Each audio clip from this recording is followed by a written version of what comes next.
Three significant writers of psychoanalysis are Sigmund Freud, Carl Jung, and Jacques Lacan. Freudian psychoanalysis tries to access human unconsciousness by introducing the practice of hypnotism and clinical psychiatry. But Freud actually uh, distributes it in, or you can say, individuals' consciousness into id, ego, and superego.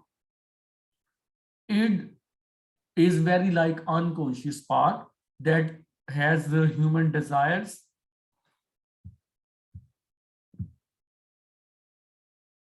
sinful wishes, and ego, that is, you can say, the self image of man that is based on the principle of control and discipline, that is opposite to id. Mean in id there is uncontrollable energy of desire, and in ego there is an individual's effort to suppress his desire to have a better social image. We can say that is the individual attempt to prove that he is not a man who is driven by his impulses, by his desires, by his instincts. Superego, that mediates between id and ego, that provides socially approved outlets for fulfilling the desires that can be condemned in ego, but or that can be denied through ego, but they are given an outlet through superego. Example is sexual relationship is id, that is a, you can say, carnal desire. Ego asks the human beings to denounce that desire publicly, just to portray themselves as a good human being. A man who is not slaved by his desires, rather he is the person who has control or absolute control over his desires. But superego provides an outlet through the institution of marriage.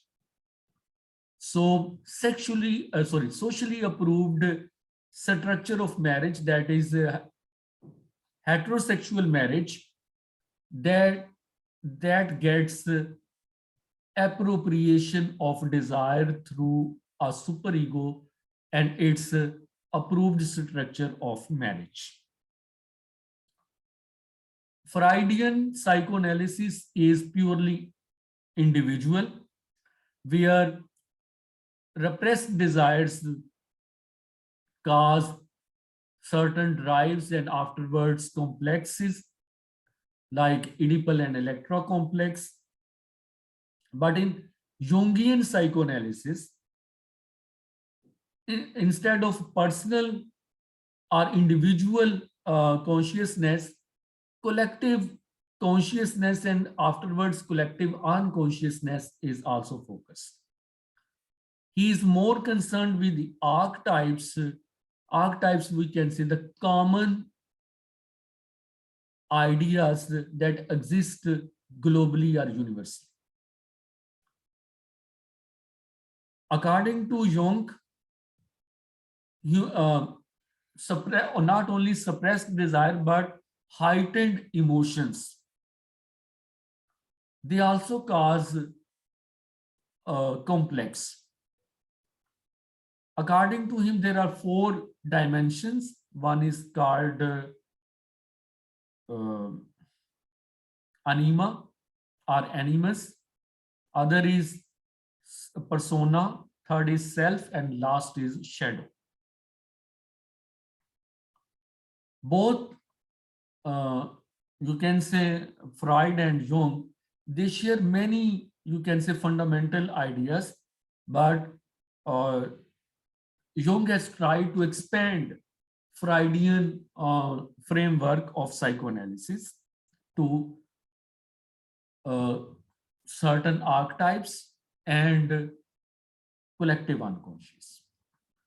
Afterwards, structuralist intellectual theorist philosophers Jacques Lacan, he has blended linguistic studies and psychoanalysis with his a new version of psychoanalysis, which tries to access human unconsciousness through the stages of imaginary, symbolic, and real stages.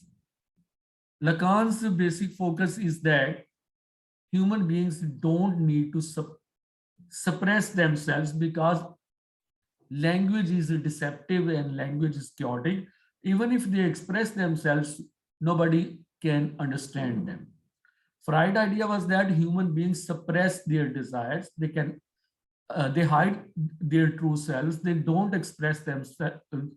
It is only seen through, you can say, unusual expressions like dreams and Freudian slips.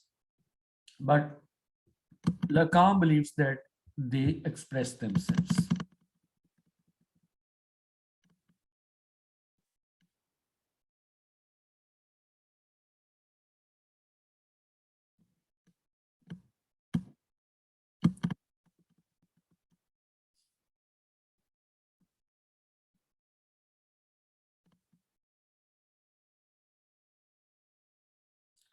According to Freudian idea of Oedipal complex, an infant must successfully complete various stages of development.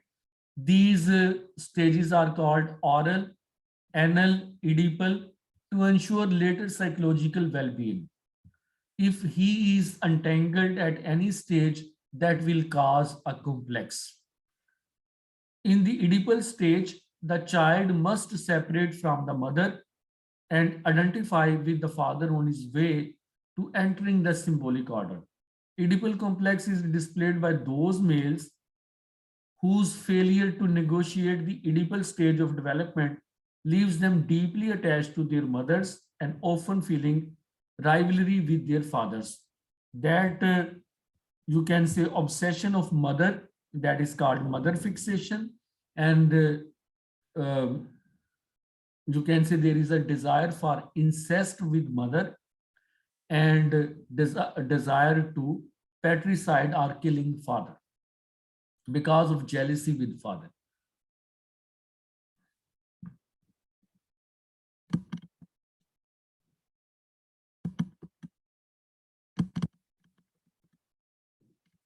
Another theory that is, you can say, blend of 2 theories, we can say one is called Russian formalism and other is called new criticism or new American criticism. Formalist criticism rose to prominence in 20th century. Formalist criticism is not interested in the feeling of the poets, individual responses of the readers, or representation of reality. I mean, it rejects mimetic theory, it rejects expressive theory, it rejects biographical studies of text. It attends to artistic structure and form. Its focus is form That's why it's called formalism, form. And two schools of formalist criticism are Anglo-American New Criticism and Russian Formalism. New critics approach is they focus on the form of the literary object, self-consciously separating literary criticism from the study of source, being biography, reception, social and historical context, politics, and other instinct matters. They advocate intrinsic analysis, which is called close reading.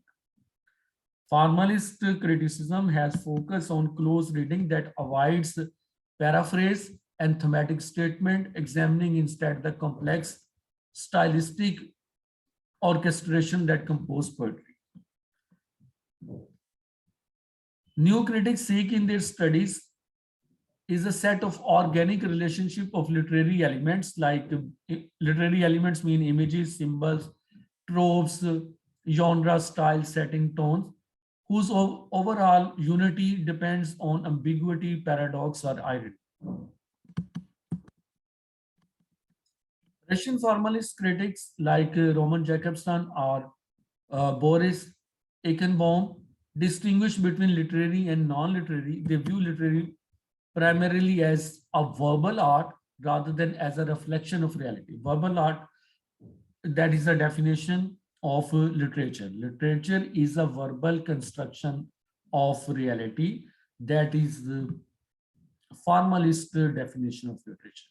तो जो भी school of thought होता है वो उसके मुताबिक जो है लिटरेचर को डिफाइन करता है. Separating literary criticism from such fields as psychology, sociology, and intellectual history, Russian formalists focus on the distinguishing features of literature, which is called literariness. वो कहते हैं literature वो होता है जिसमें literariness हो, और literariness का meaning ये है कि उसमें defamiliarization की टेक्निक यूज की गई है, और वो literary devices या images यूज किए हैं which make it a literary.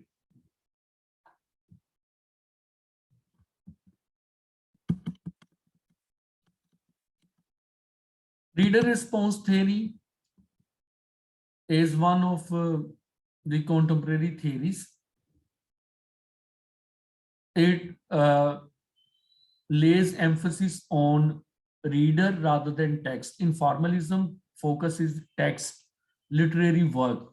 But in reader response theory, focus is the reader and his reception aesthetics. Basic idea is actual meaning of text cannot be deciphered by author or by universe. It will be deciphered by the reader. And reader in their own world, they will show what actually the meaning is.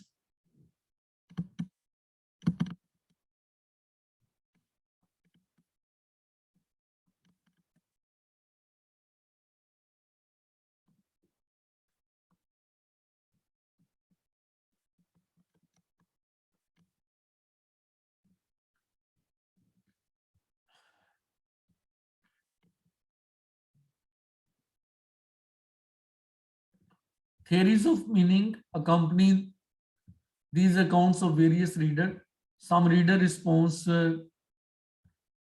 theories construe meaning as an entity located in the text or in paraphrase of the text, and thus view readers as discovering objective textual meaning. Other reader response theories argue that reading occurs through time and involves continuous adjustment of perception, ideas, feelings, and evaluation.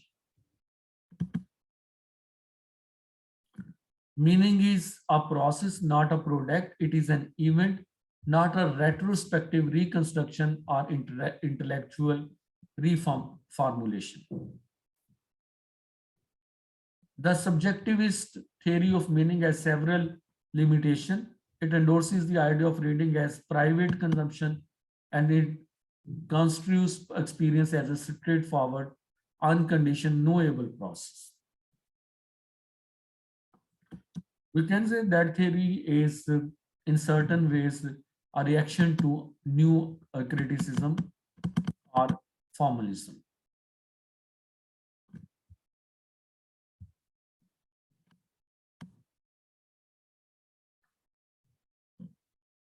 One of the very much significant approach in 20th century literature, culture, linguistic is structuralism.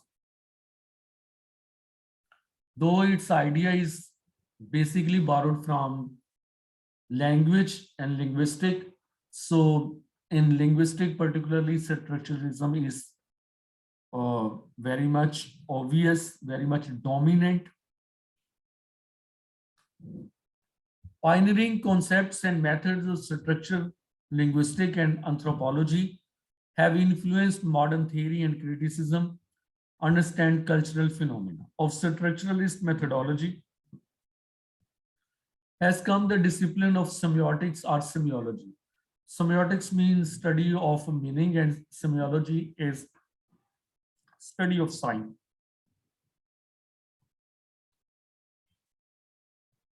Literary semiotics constitutes the primary object of analysis to be literature as a system, while social semiotics explores culture as a set of interlocking systems and subsystems. Model for structuralist thinking is the Ferdinand Sosa's linguistic, which is called structural linguistics. Structural linguistics centers not on individual utterance but on the underlying rules and conventions that enable language to operate. Mean their focus is functional aspect of language. Saussurian structuralists analyze social or collective dimension of language.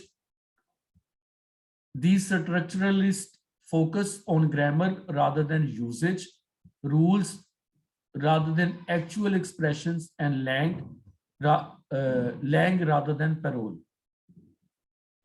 Lang is a system of language, parole is a usage of that language.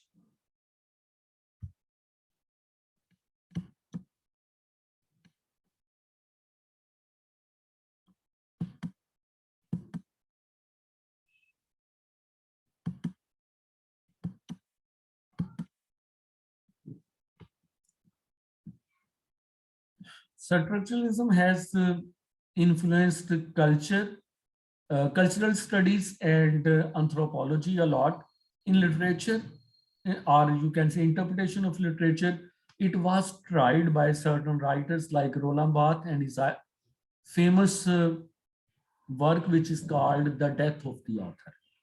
But in uh, later decades, structuralism that try to find out one-to-one correspondence between signifier and signified, that was changed, and a new theory was owned that is called post-structuralism.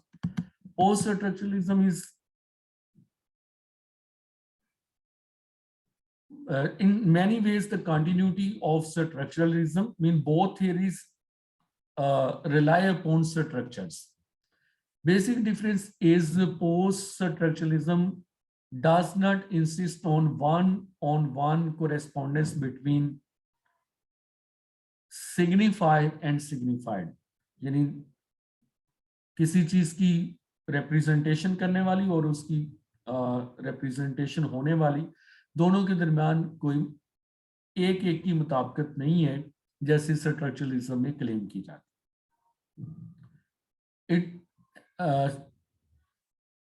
It has played a significant role in shaping direction of other schools and movements, particularly feminist criticism, post-colonial theory, cultural study, film studies, queer theory. That's the movement of French literary intellectuals and philosophers who came into prominence during 70s and late 60s and 70s, after 1968. Post-structuralist accounts of literature often stem from deconstructive theory or deconstruction theory. Deconstruction is an idea of Jacques Derrida, who tries to emphasize the meaning which was lost in the past. Especially three interconnected concepts of textuality, One is called floating signifiers, second is called rhetoricity, and third is called intertextuality. We can say these are the three dimensions of deconstruction. Because the signifier is disconnected from the signified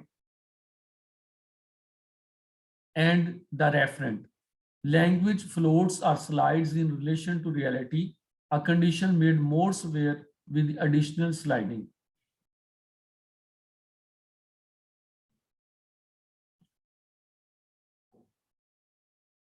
Rhetoricity adds layers of substitutions and supplements to floating signifiers.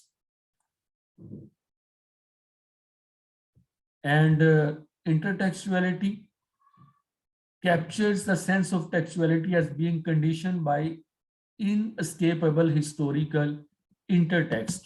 According to intertextuality, one text is not self-contained, one text is not ultimate, it is connected with other texts.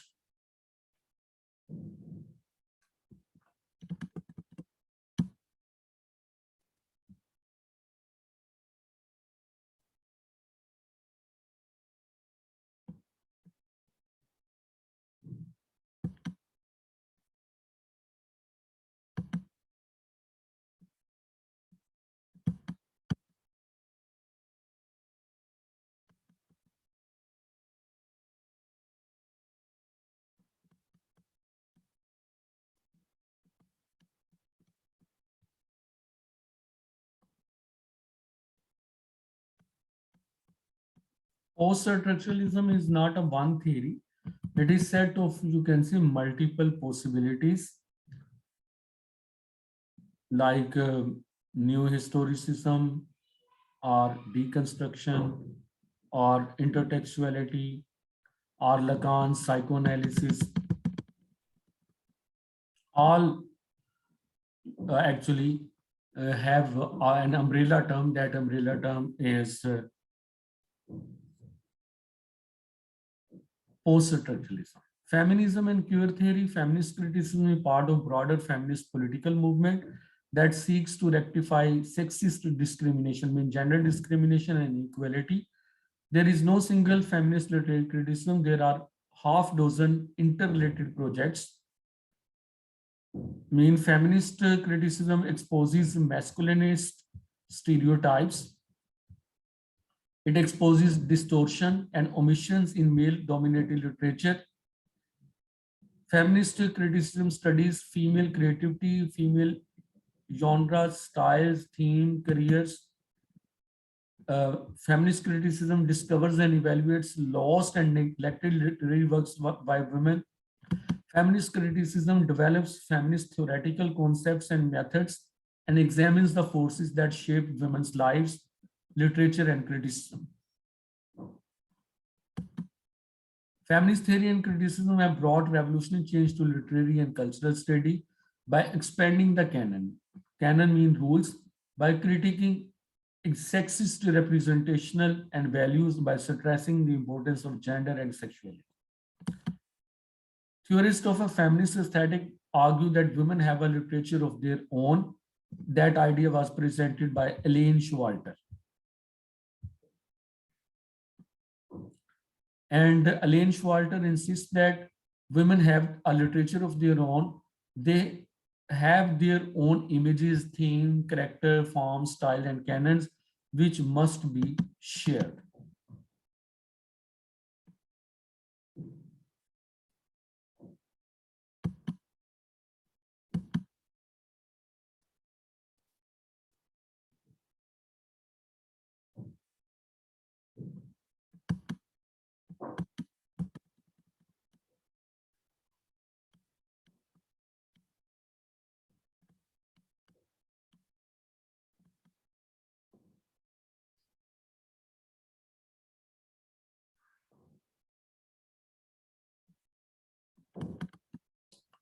Postcolonial studies an interdisciplinary field that examines the global impact of European colonialism from its beginning in the 15th century to the present.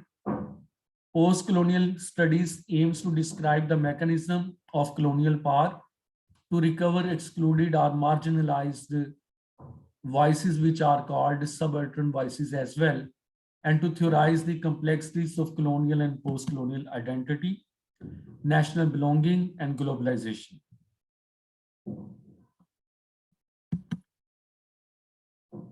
Edward Said, he wrote Orientalism, and he has a focus on monolithic definition of culture that was practiced in Western, Eurocentric Western consciousness. He challenged it, and he emphasized the diverse aspect of culture and cultural representation. He pointed out binary of self and other, center and margin. He also believes that imperialist culture dictate the colonized culture, colonized tradition, and they produce a sense of othering or a sense of being marginalized.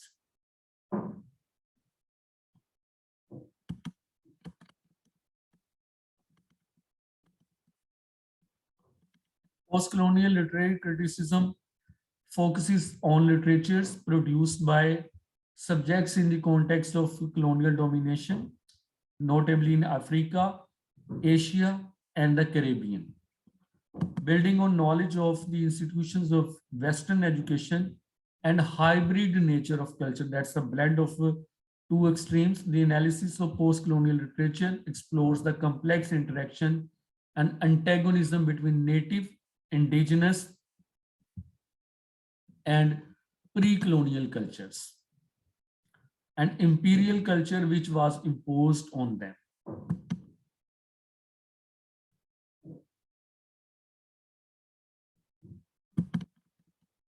Cultural studies, cultural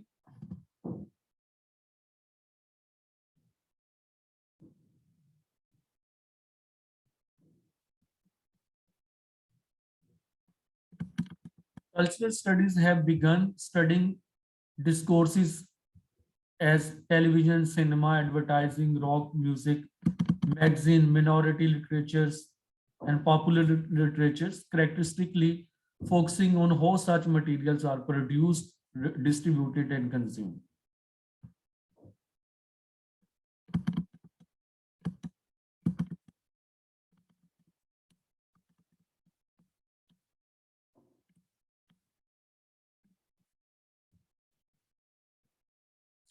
Cultural studies advocates that what counts as literature changes from one time, place, and group to another. Before the 18th century, the word literature designated all books and writing. Only during the new classical romantic eras, literature come to be more narrowly defined as ballet letters. Perhaps contemporary debates over the concept of literature may be seen as staging return to the older definitions. Older definition is, which I have just mentioned, all books and writing.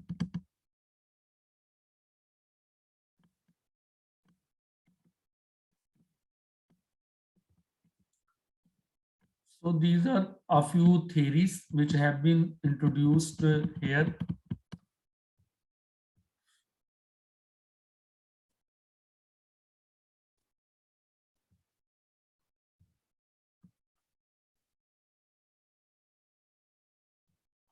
Two theories have not been mentioned here. One is phenomenology and other is new historicism.